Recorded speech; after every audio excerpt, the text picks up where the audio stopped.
mean, first and foremost, from the bottom of my heart, I can't even express in words how sorry I am.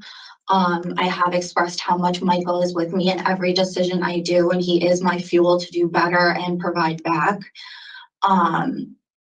My heart goes out to them every single day, and I really hope there was some healing along this process. I am still working to even just forgive myself for taking away someone so special to them. In our court hearing, Michael's mother said, everybody has a right to drink, everybody has a right to drive, but nobody has the right to drink and drive. And police make an arrest in a deadly hit and run over the weekend. Investigators say 26-year-old Alyssa Forster, police say Forster hit a pedestrian along North Broad Street early Sunday morning. Newington police helped track down Forster's SUV.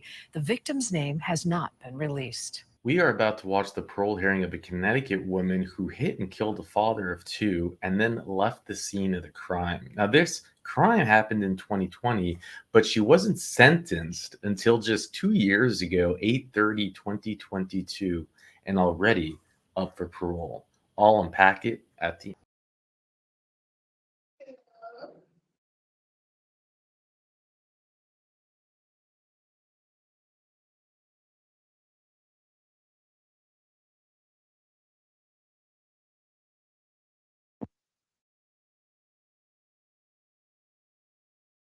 Since when do you want to hold on?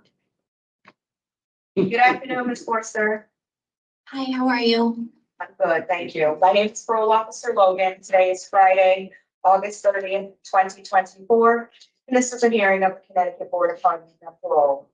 Following board members are present this afternoon, and by stating their names on the record, certify they have reviewed all statutorily required documents and and available pertinent information in preparation of this hearing.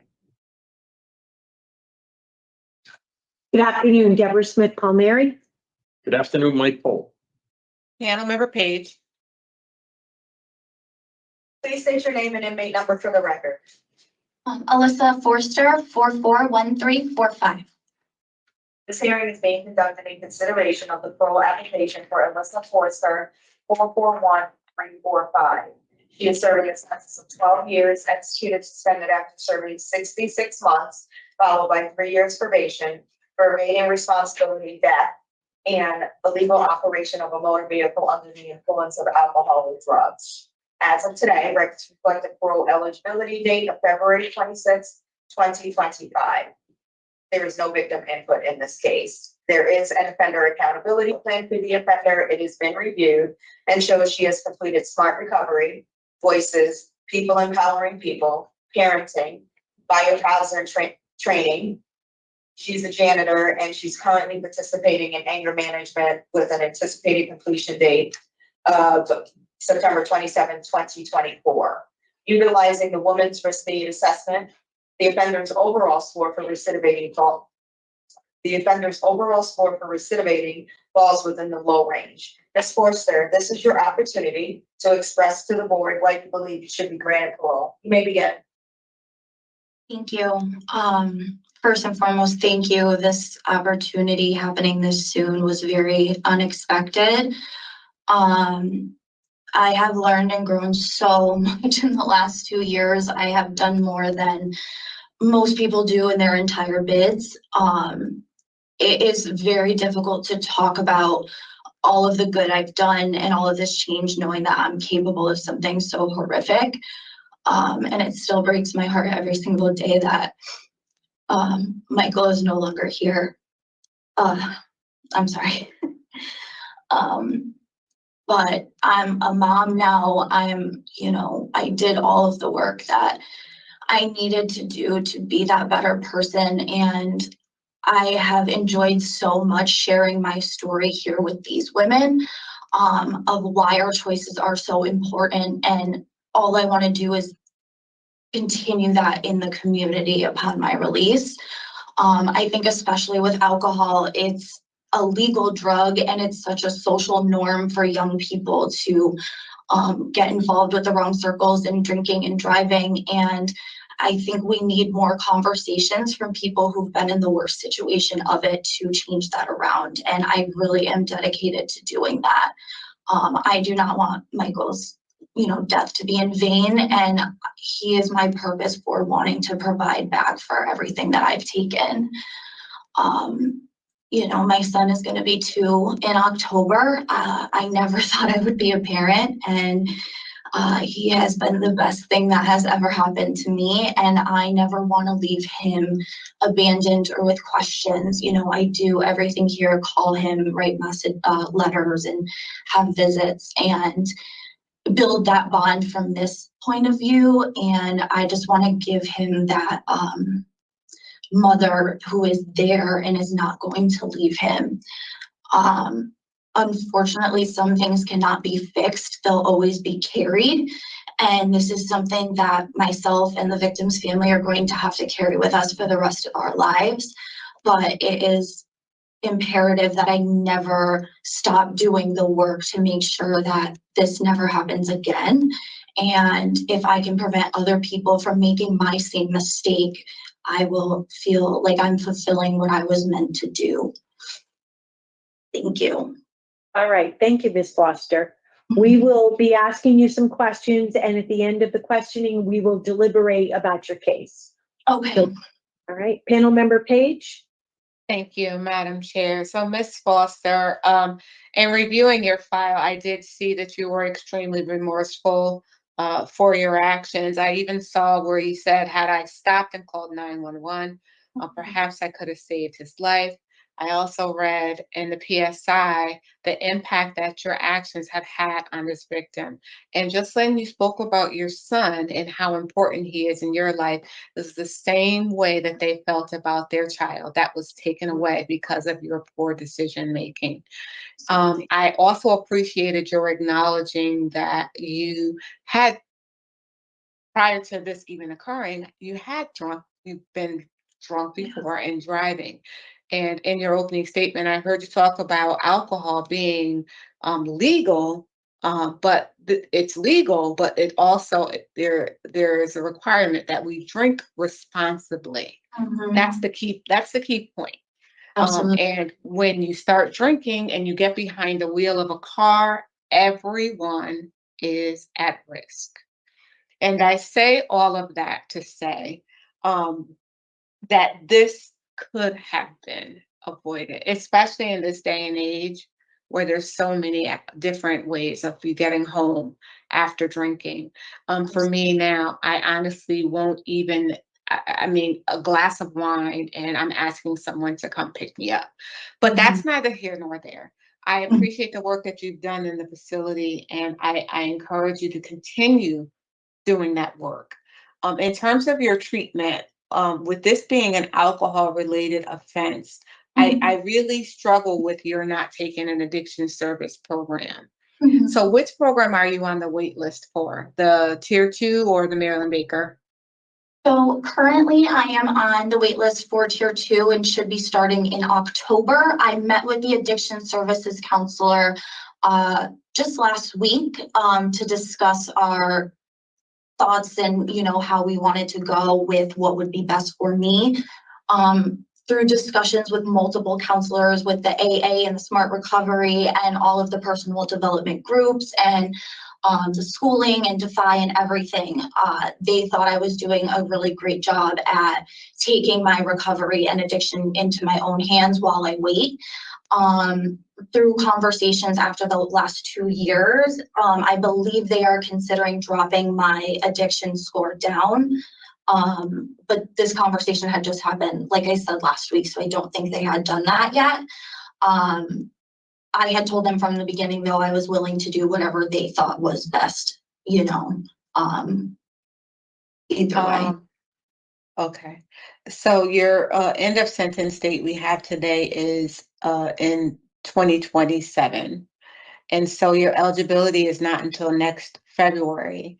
Mhm. And I, for one, would not feel comfortable releasing you prior to your taking that program. Like, I am happy that you're participating in these programs, but I think an addiction services would at least help us justify our decision for granting you discretionary parole. There are no guarantees. I'm just saying that it will help us with our decision. it sounds like you really have taken this incarceration seriously. You understand the severity of your actions, and hopefully that's enough to deter you from doing it again. However, we need the program Yeah. to kind of seal the deal, I think.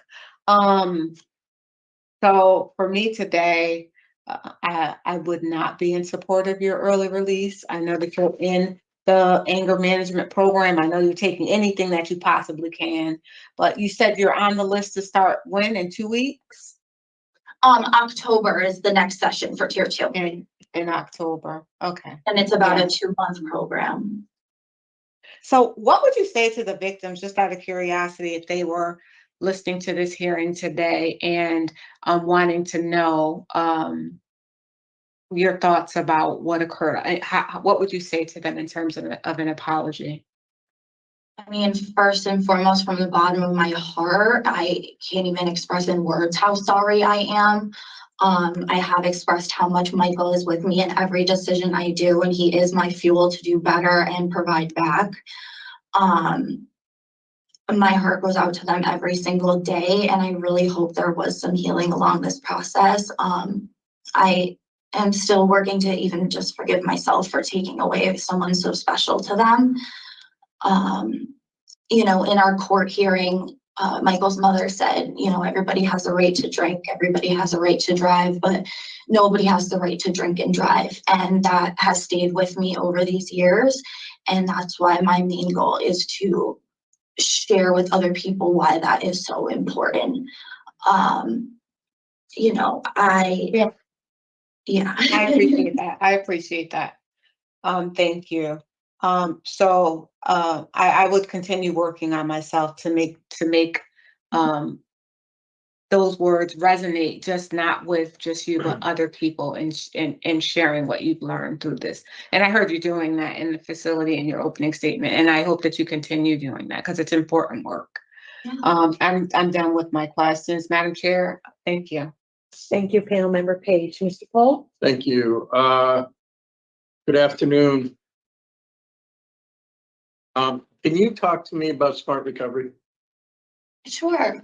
So Smart Recovery is a program geared towards all types of addictions, whether it be gambling or alcohol or whatever it may be. Instead of AA, which I also do take, but instead of AA, where it's very almost spiritual based, Smart Recovery is more you doing that footwork that you need to do. So yes, your higher power is with you while you make these changes, but you need to be the one putting in the work, taking the classes, you know, bettering yourself. It's so it's safe to say it's cognitive based. Yes. Okay. How long have you been in it?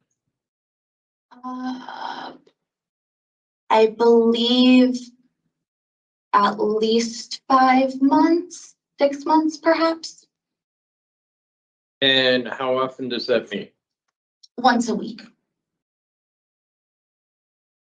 And like stretching back over maybe since you've been involved in it, what kind of topics come up during the course of a meeting, and how do you address them? Yeah, so we go over a lot of coping skills, typical life things that happen, and how to manage our emotions and our reactions to things so that we can approach things in a more clear-headed manner. We've gone over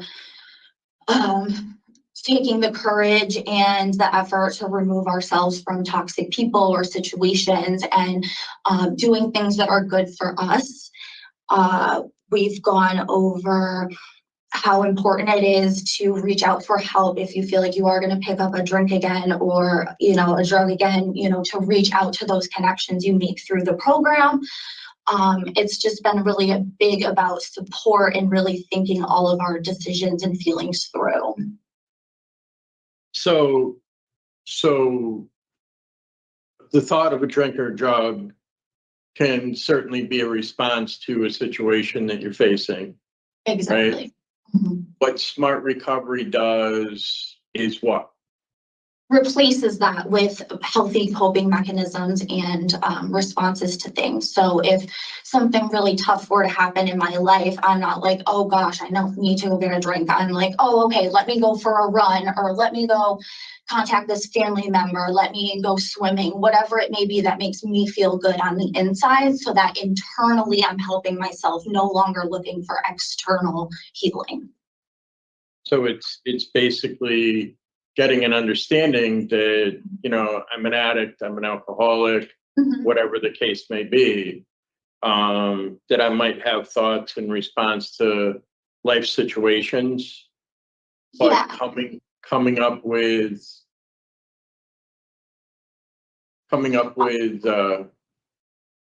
alternatives. Yes, alternatives is a perfect word for it. You know, because addictive mentalities will stay with you. You know, it's not that it ever goes away, but what happens is you grow and develop as a person and you no longer fall back into those. You know, as somebody, like I said, especially with alcohol, I feel like people don't realize how dangerous and awful they're being with it, because it's just so many people are, you know, and it takes, unfortunately, like this worst situation to happen for multiple people to kind of wake up and be like, okay, like this is not okay. Like this should not be a normal thing that people do. There were so many decisions leading up to that night that could have been avoided in this whole situation. And so that's why I worked so hard with all of the different interpersonal skills and coping skills and all of that, so that I have all the tools I need, that I know how to handle myself. You know, I'm not going to let external things affect me. Okay. How many people on average are in a smart recovery group? Like on a weekly basis? Theories, I would say anywhere between maybe 10 to 15. Okay. And does everybody get a chance to talk? Most of the time, yes. And is the group led by an incarcerated person, or is the group led by counseling staff, or? A social worker at the facility. So the group is led by a social worker. Mm-hmm.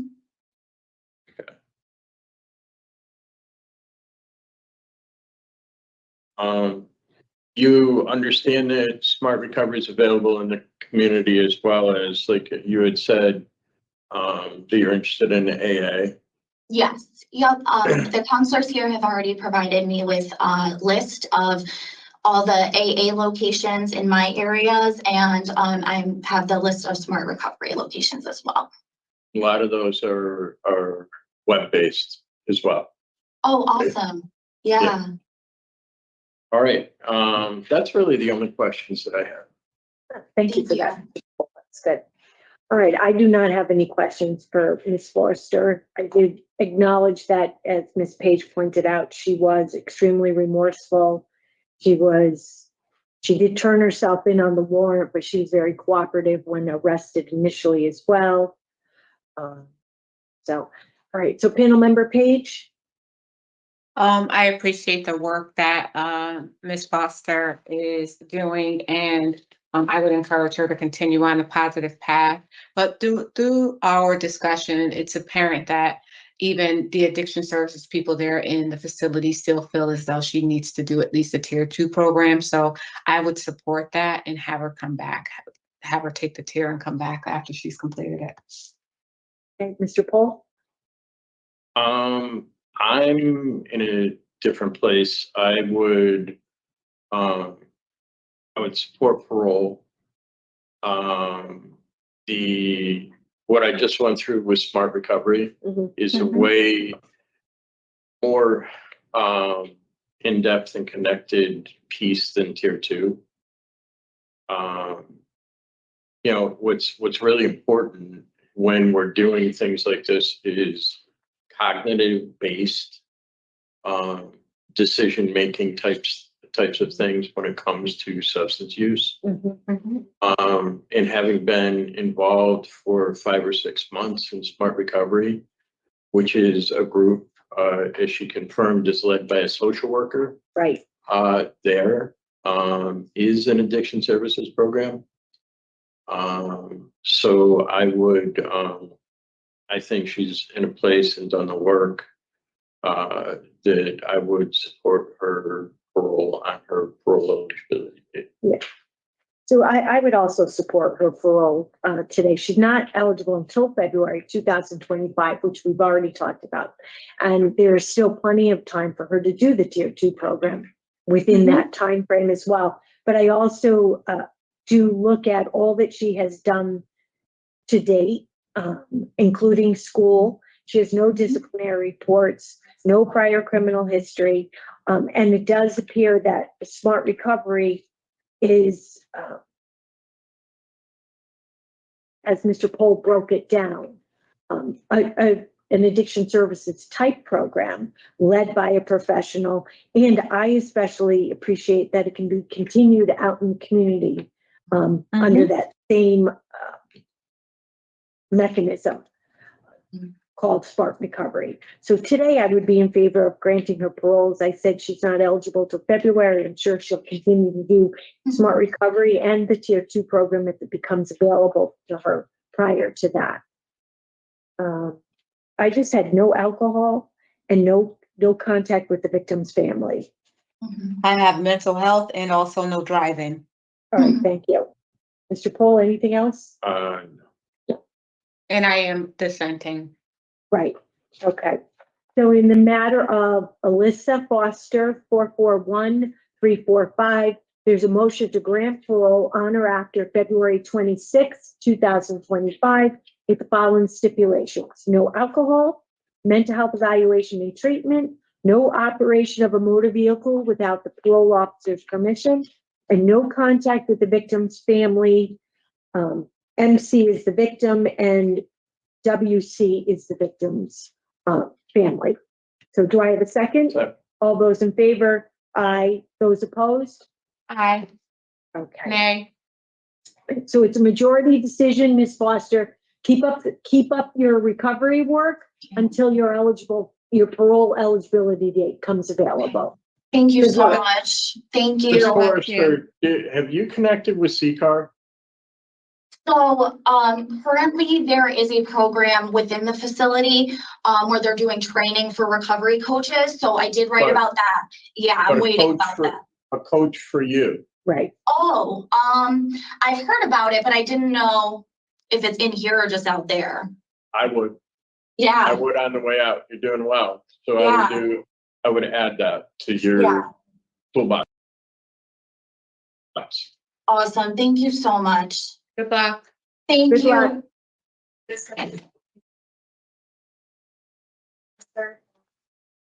You know, watching this, I think you totally forget that she killed a man. That she killed a father, she killed a son, she killed, well, a father of two, actually. This was a strange hearing.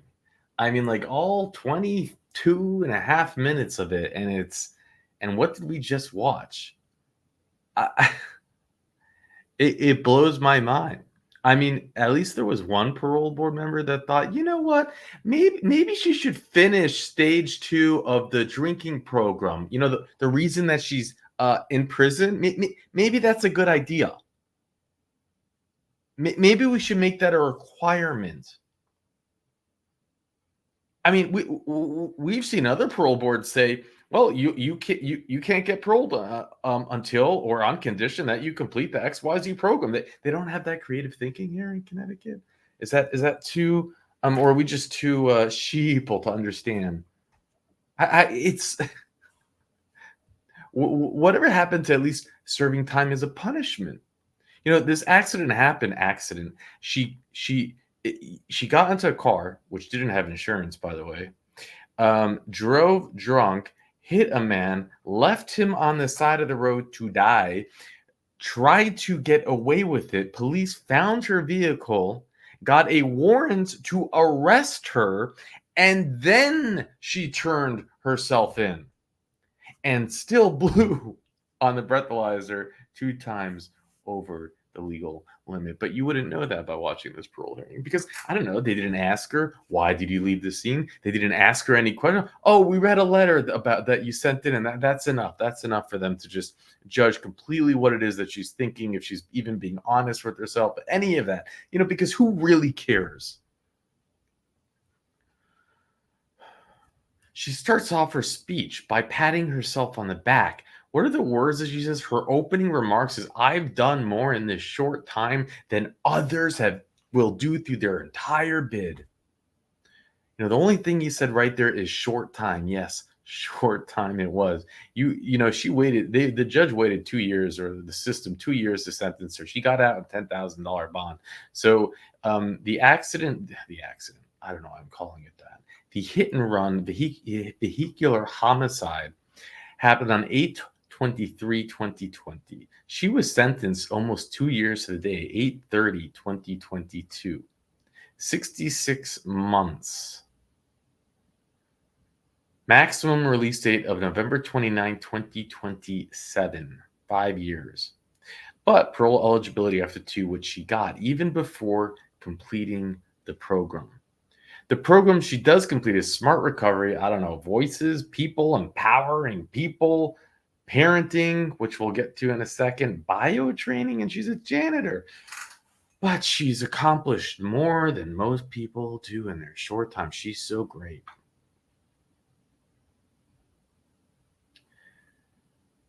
Here's something that I picked up on that really, really, really, really just rubbed me the wrong way. That kind of like cemented the way I feel about her in this hearing. And again, this is just my opinion. You might have your own. You might have seen the hearing and said, wow, I thought she was really authentic. At least she called her victim by his name, Michael. It breaks my heart that Michael is no longer here, as if like Michael died by some type of cancer, that breaks your heart that he's no longer here. What? Anyways. While she's out on bond, we find out that she decides to bring a baby into this world. And the baby's turning 2 in October, which means she would have given birth about a month before her sentencing. The sentencing date that she would have known was coming. So what you're telling me is that you bring a baby into this world knowing that you're about to be sentenced, and you're going to try to convince me that you didn't do that to manipulate the system? That you didn't do that to say, Judge, look, I'm a newborn mother. If your attorney didn't use that in the argument, then call me a Mandoo. And you had the audacity to say, well, I took parenting and I never want to leave my child again.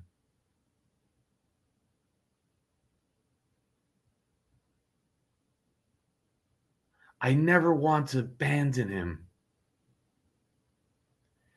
You, by design, abandoned your child, put the child through the trauma of having to be pulling away by his mother a month after being brought into the world, after trying to use him as leverage so the judge wouldn't sentence you to prison. Don't try to gimmick me. And then that would have put, I don't know, I suppose, the mother in some type of perspective when she gives her speech at sentencing. You can drink all you want, you can drive all you want, but you can't do both those things while you're sitting there maybe holding your 1-month-old as a manipulation tool. Who intentionally gives birth right before sentencing? Come on.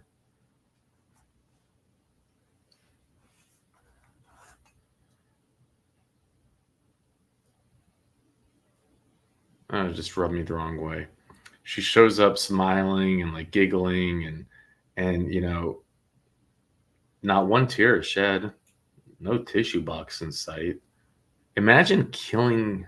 I mean, I don't want to even say imagine that word, but wouldn't you have some authentic emotion about it?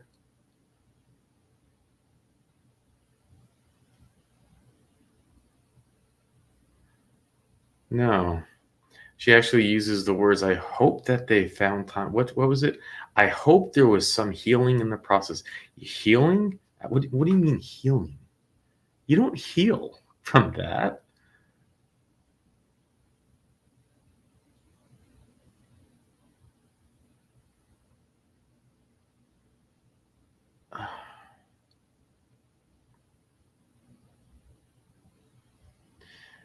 And why the parole board would not, it's such a simple answer.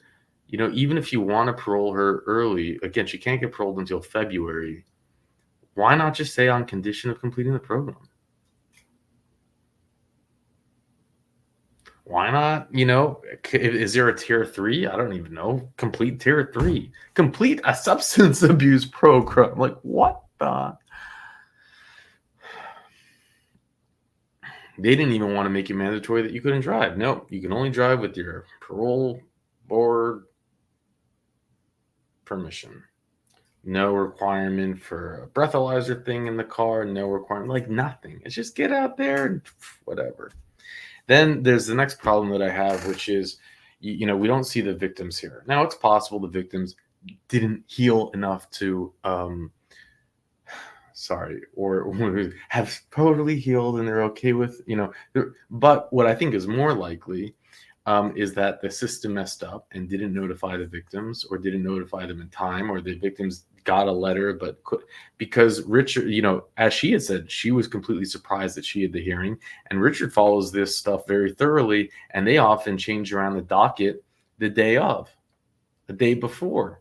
Like they might send a parole notice a week before for legal requirements, but then the way that they move the things around on the calendar are just completely, if it's the way that we see it in terms of the disorganization, then it's possible that the victims didn't get a chance. And we have seen other parole hearings where there were, like the baseball team one, where the guy catfished 8 kids that he was managing. And I simply refuse to believe that there's a chance of there being 16 parents and not one of them showed up at his parole hearing. So I think it's a problem with Connecticut notifying victims. Remember, this was only 2 years ago that the victim's mother gave a speech at the sentencing. And in addition to that, there was a petition that was put up by one of, I believe, the relatives of the victim, because she was not initially charged with a vehicle homicide. The charges were quite ridiculous, actually. The initial charges were evading responsibility of, no, that wasn't even it.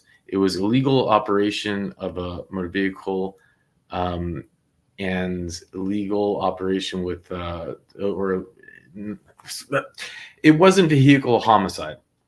So someone raised a petition on truth.com that said, this is crazy. They need to charge her to the fullest extent of the law. And that petition got 4,000 signatures. So you're going to tell me that someone who would take the energy to create a petition and get the awareness out there and get 4,000 signatures also wouldn't show up to the parole hearing? It's hard to believe. And remember, it's just 2 years after sentencing. So, but she shows up to the parole hearing. We don't see a tear. I don't really see remorse. I thought there was, you know, it was better than some that we've seen. And then you might have the argument, you know, if you want to have the argument, go ahead. You might say, well, Mandoo, if she can't cry, you want her to fake it. You'd rather fake tears. You know, maybe it's some people that can't cry on point. It's not, but she really is feeling remorse. I mean, she did say Michael's name like 3 times, which is quite unique. But I don't know. To me, it just seems like the system again failed a lot of people. The idea that you can send her out there and without even completing a substance abuse program stage 2, which I think, I don't believe the sex offender programs do anything, but I do believe that programs about substance abuse probably can do something if someone puts in the effort to get the tools to be successful on the outside. But to actually have a parole board member say, no, there's better stuff on the outside than in the inside, that's messed up on a lot of levels. So I'm pissed off. Anyways, there you go. Thank you, Richard, for the info. We're going to watch one more parole hearing out of Connecticut. A mother who also, I think, attempts to use her daughter, the victim in this case, as a reason to get out on parole early. The parole board, they reveal something that I don't think she expected they would know. And yeah, it's going to probably piss you off. With that, It's sad because when you were in this child's life, you really weren't taking care of her. You know, according to the report, she was riddled in dermatitis, and her hair was unkept, and you guys were more concerned about using your drugs than you were taking care of this child.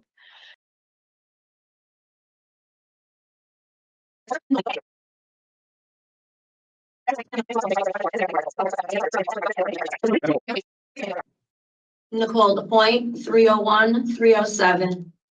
This hearing is being conducted in consideration of the parole application for Nicole LaPointe, 301-307. She is serving a sentence of 5 years flat for risk of injury to a child and criminal violation of the restraining order. As of today, records reflect the parole eligibility date of August 7th, 2024. There is no victim input in this case. There is an offender accountability plan for the offender. It has been reviewed and shows she has completed Tier 4, the Aftercare Maryland Baker program, and she's in a medicated assisted treatment program. Utilizing the woman's risk need assessment, the offender's overall score for recidivating falls within the moderate range. Ms. LaPointe, this is your opportunity to express to the board why you believe you should be granted parole. You may begin. I'm grateful to appear before the board today as a woman in recovery. It's due to the consequences of my addiction that I'm before you for this hearing. I'm able to look back and see common patterns of impulsive behaviors, mental health issues, and toxic people, places, and things that surround periods of time where I experienced the consequences of using drugs. I didn't always identify as being an addict, though. I would minimize and rationalize my addiction, comparing myself to others who are using hard drugs or doing worse than me. By identifying as a functioning addict, I would justify my addiction based on my accomplishments rather than the consequences. I was arrested, incarcerated, and suffered damaged relationships, but I also went to work every day, paid my bills, and attended school. As time went on, the pattern became active addiction with periods of clean time in between. I would enter treatment sporadically and would think that was enough. It never lasted, though. I wasn't being honest with myself. I just couldn't say I was in trouble. I always thought I had things under control and I could fix things even if they were getting out of control. Living and using until things fell apart, then picking up and putting all of the pieces back together again, only to self-destruct once again, became a vicious cycle. I was spinning out of control while trying to manage and control my addiction. This caused me to make horrible choices which caused harm to the people I love most. Had I asked for help, I may have avoided making so many mistakes. I have many regrets and so much I wish could take back. On November 9th, 2021, I smoked crack cocaine for the first time. I know the exact day because I submitted a paper the night before on November 8th and never logged into my school account again. About a month prior, I let an old friend who wasn't safe but needed help come stay with them, with myself, my boyfriend, and our daughter. I was clean and working when she got there. Before long, I found that she and my boyfriend were using, and not long after that, I was using too. I regret that day I picked up that drug. There was no denying my addiction anymore. I was a full-blown addict and I knew it. But I still clung to this false idea that maybe I could safely use. Again, I was fooling myself. My disease was telling me I keep getting high. It's not so bad. By January, I had begun using fentanyl as well. I was using drugs I swore I would never use. I swore I would never use them because I knew what they did. I went through it as a child myself, yet here I was. On January 5th, 2022, I had to have 911 called because my daughter Ava was unresponsive. After ingesting drugs, she found fentanyl and cocaine. These drugs belonged to her father and I. In that moment, as her father and I waited for help, desperately trying to arouse her, all I wanted was for God to save my baby. I begged him, please. I had never experienced such pain and fear in that moment. It was my fault, and he trusted me with this beautiful child, and I didn't protect her like I was supposed to. There will never be words to redeem myself for Ava's accident. Thankfully, she was safe and is healthy and safe with my sister Danielle. Ava's accident was my rock bottom. I have lost jobs, cars, and relationships due to drugs, but that can all be replaced. However, I have lost Ava for good. Losing her and remembering her little body as she laid on that big stretcher are enough for me to never want to use again. My incarceration has allowed me to reflect on my past trauma, selfishness, and just really get honest with myself. The sentence has saved my life. After losing Ava, the guilt and shame was paralyzing. I didn't even want to live. Although I did seek treatment within weeks of her accident, there was no doubt I would have picked up again without serious help. Today, I am a new woman. I have taken advantage of all that was available to me here. I have worked and attended MAT and NA meetings on the West Side, but the hard work came at the Marilyn Baker program. I am so thankful to the counselors and all that they do. It was there where I started to heal, and they taught me the relationship between trauma and addiction. I dug deep and released unhealthy, toxic baggage that I didn't even know I was holding on to. I was able to begin my journey of strong recovery from within that program. Being there truly provided the structure, support, and programming to set me on a healthy, long-term, successful life of recovery. I also attended fellowship meetings 3 times a week there, parenting classes, and outside of the program, I was involved in the Defy Entrepreneur class. Unfortunately, I wasn't able to finish that because I was involved also at Wesleyan University courses 3 courses a week as well. I can, however, return to Defy upon release. I'm most excited about the Recovery Coach Academy, which is something I was also involved with there and can pick up and carry out into the community with me. Today, I am an honest and accountable woman in recovery. The transformation I have made within me has allowed to begin rebuilding relationships with my resilient and forgiving daughters. They believe in me today and are hopeful for my early release. I also have a strong support network whom I can rely upon to hold me accountable and help me along my way. Today, I can ask for help. It is humbling and empowering to know that I don't have to do anything alone. My plan, if released, is to attend a 90-90, get sponsors as soon as possible, and I'm excited to return to the recovery community in my area.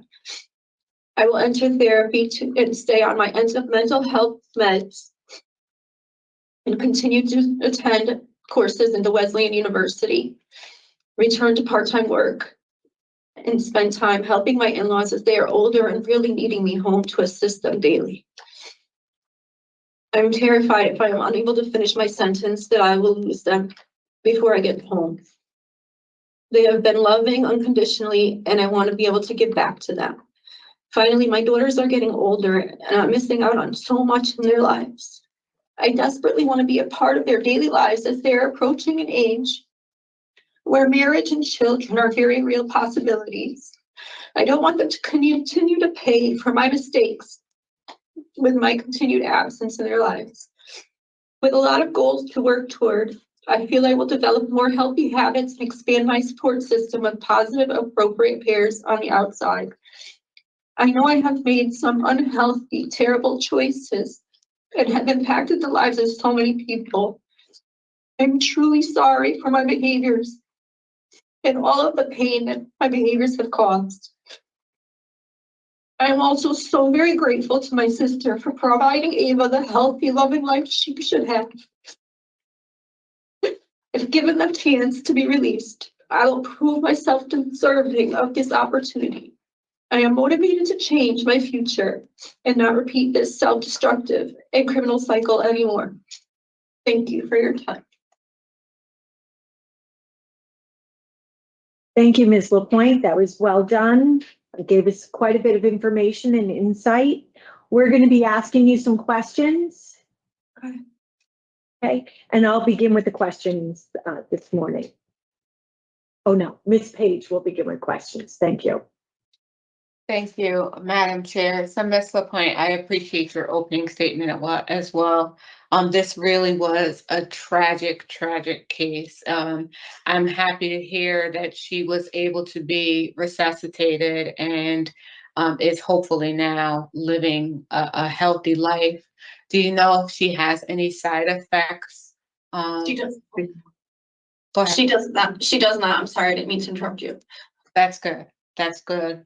And how is your relationship now with your sister? I heard you say her name a few times and she has custody of this baby. How is that relationship? As of right now, we don't have any contact. I'm hopeful when I get home at a time that's, you know, when she's willing. I would like to repair and strengthen hopefully that relationship when she's ready, if she's ready. Yeah. Well, you know, it's sad because when you were in this child's life, you really weren't taking care of her. You know, according to the report, she was riddled in dermatitis and her hair was unkept and you guys were more concerned about using your drugs than you were taking care of this child. So it sounds as if the abuse started long before she got into the drugs. So do you think that your indulging in these substances really took away your focus on her well-being? Once I began using, yes, it did. And remind me again how long you said you were clean before you thought that you could just eat a little bit and then. Well, no, I picked up on November 9th. And How long were you clean before that? I'm asking. at that time, it was about a year I had clean. And you were in the medicated assistance program when you were clean for that 1 year. Right. I mean, And you still Yeah. relapsed. I did. And so I know that you're now on that program again. That did not prevent you from using previously. So I'm concerned to hear that you're involved in it again and it really didn't help the first time, you know?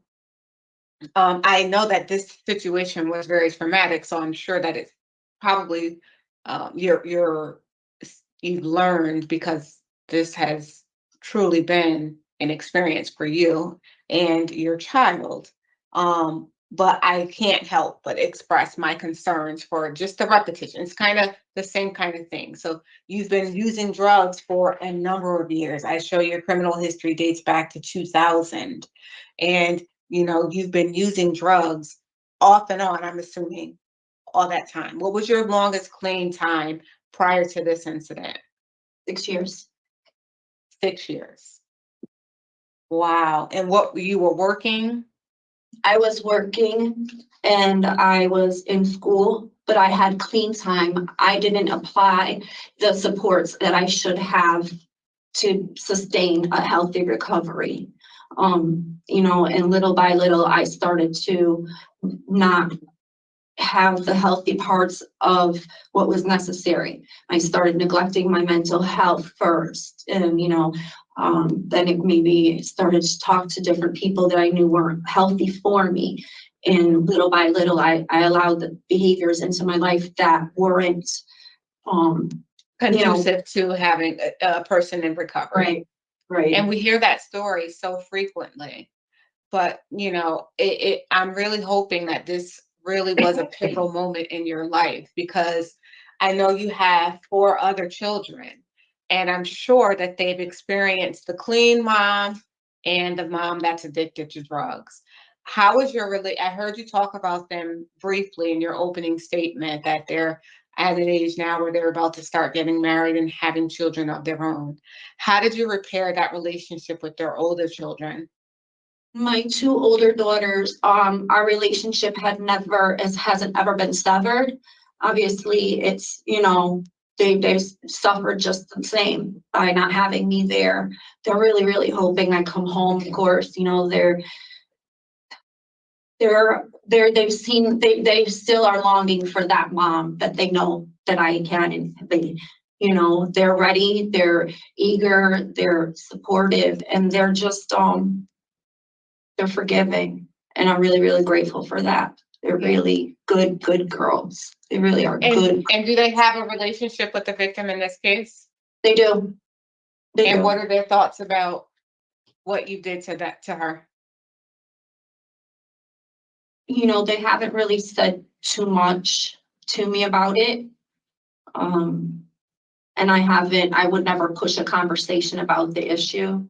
But If maybe they- that's a conversation that you need to have with them, because you talked extensively about the guilt that you felt because of this, offense. And I would hate to have that be like the elephant in the room and you relapse, because of it. Guilt is it's something that probably drives a lot of people into positions that they normally wouldn't be in, like depression and so I just think that confronting it head on, or at least discussing it in your therapy sessions, would be beneficial to you to help you avoid your relapse.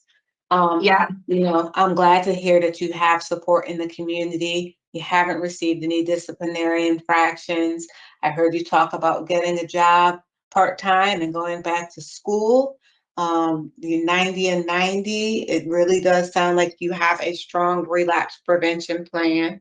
And I really do hope that you utilize that plan when you're released out into the community. Explain to me why you took a flat sentence, Ms. LaPointe.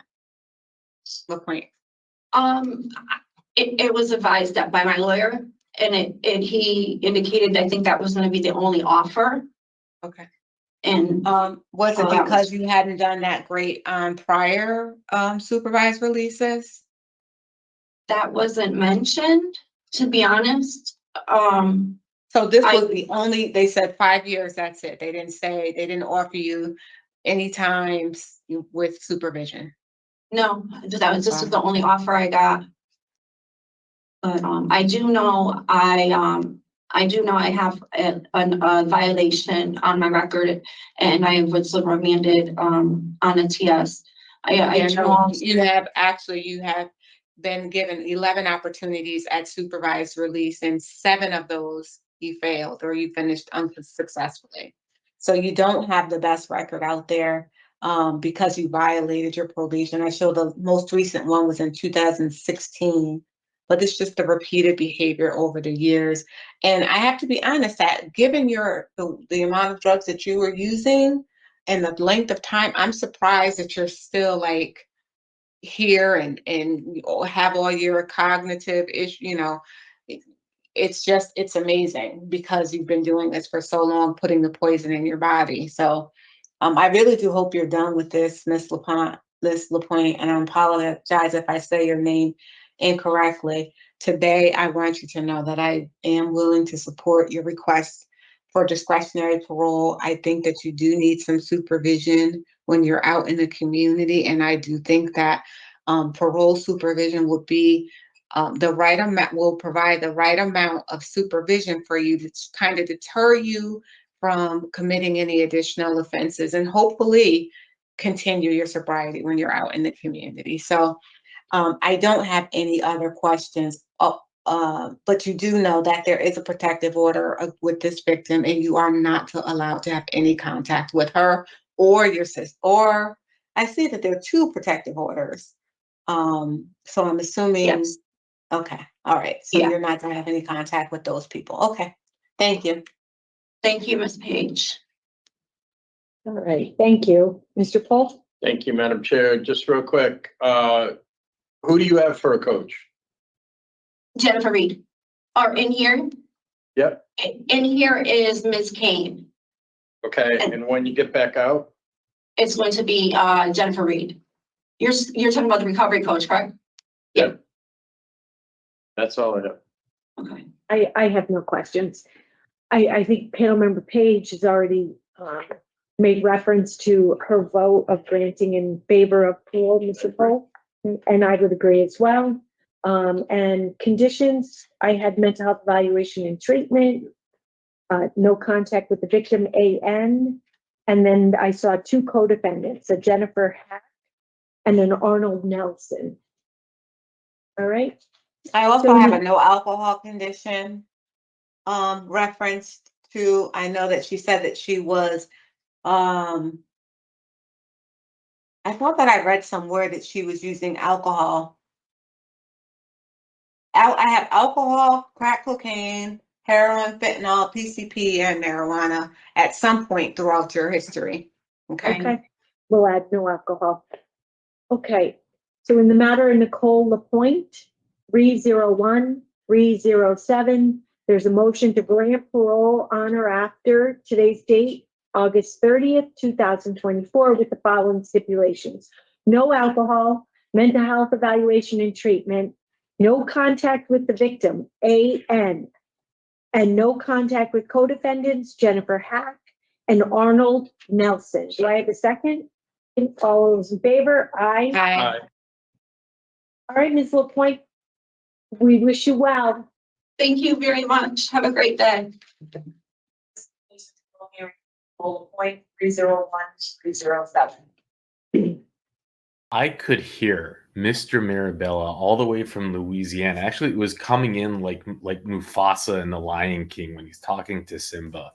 I can, for those of you not familiar, Mr. Mirabella, he's from Louisiana on my other channel, Mandoo One, where we cover primarily Louisiana parole hearings, and he's the substance abuse coach. I mean, as he says, he was a judge, and he says, I ran a drug court back in 1842 for 166 years. It's the joke. He actually ran it for like 18 years or something, and this case is just meant for him because, I mean, this person, in my opinion, in my very humble Mandoo opinion, is still in really big trouble when she gets out of picking up whatever it is. I mean, what we saw is, in my opinion, just the classic example of someone who's not yet ready, someone who is still blaming, someone who is still being incredibly dishonest and manipulative. This is just my opinion. You can take it for what you want. You have your own opinion. We're not an echo chamber in here, but that's the energy that I picked up. I shouldn't say maybe energy, signs, signals, the cookie trail that she left. I'm sorry that I had to put you through watching 8 minutes of her statement, but it was just part of, I thought, getting the insight into where she is, who she is right now. She tried to hide the fact that she was a completely neglectful mother, committing what probably was considered complete child abuse at the time before the child stumbled upon their drugs. She still tried to play it off like it wasn't that bad, that she was sober, that her friend picked it up. And I don't believe any of it. I just don't. I believe she was using, and she has this story that she pitches to the board. And here are the different points that I picked up on it. What was your longest sober time? 6 years. Really? 6 years? Is that why you have an arrest every single year for the past 10 years on your record? When was it that you had 6 years sober? Can I ask you? Then they said, well, how come you have a flat sentence? A flat sentence is there's no there's no parole after. It's just a flat sentence. Oh, I don't know. It's just the only offer I had. Well, how have you done on your last, all your different? Oh, I've had one failure. Really? And then she's like, you've been given 11 times probation or parole, and you failed 7 of them.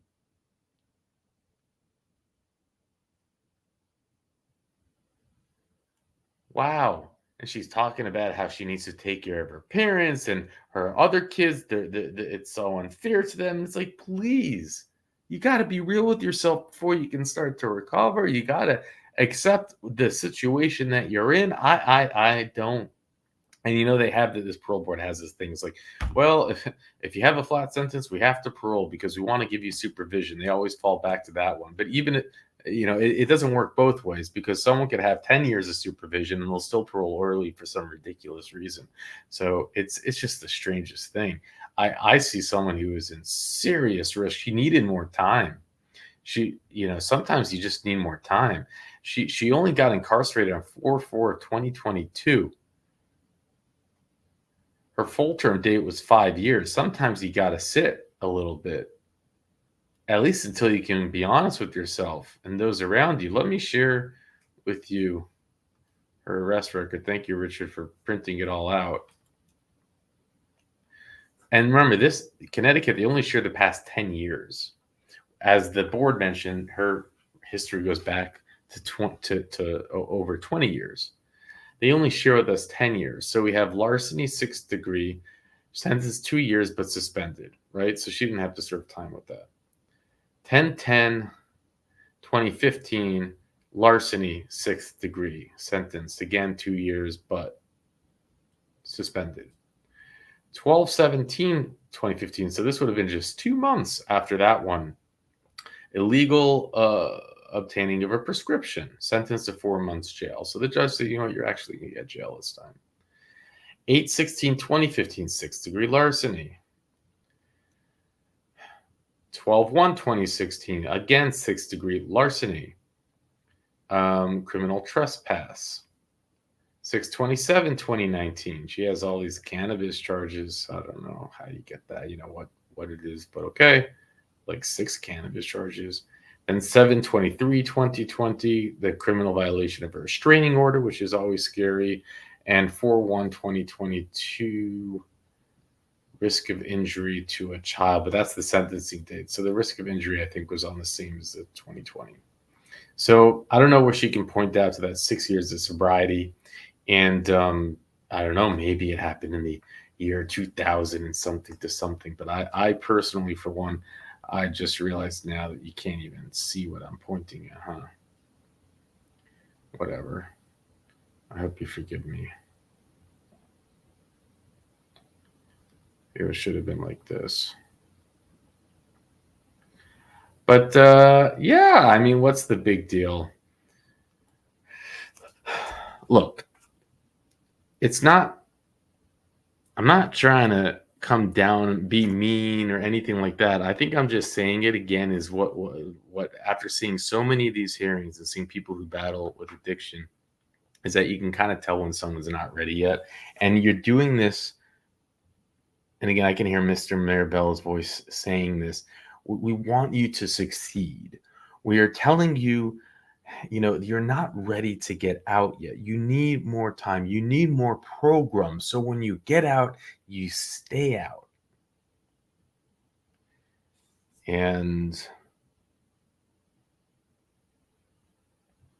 hey, if she comes up for a revocation hearing, we'll cover it here. We follow, Richard keeps track of every person that we cover, and we get a big notification when we know, when something goes up. And so just make sure you subscribe if you want to keep track. I'm wishing her the best.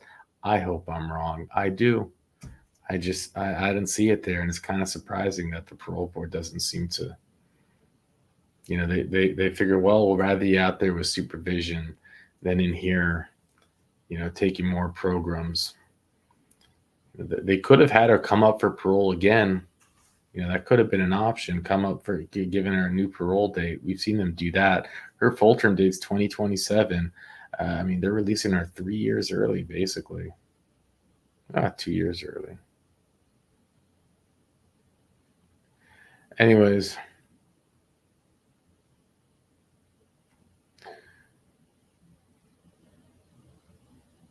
That's it.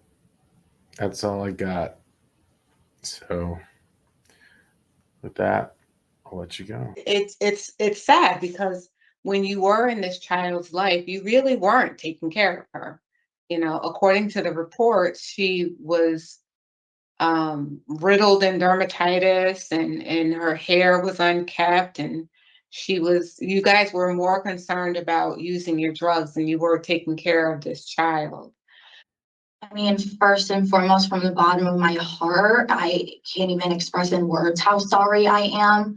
I have expressed how much Michael is with me in every decision I do, and he is my fuel to do better and provide back. my heart goes out to them every single day, and I really hope there was some healing along this process. I am still working to even just forgive myself for taking away someone so special to them. You know, in our court hearing, Michael's mother said, you know, everybody has a right to drink, everybody has a right to drive, but nobody has the right to drink and drive.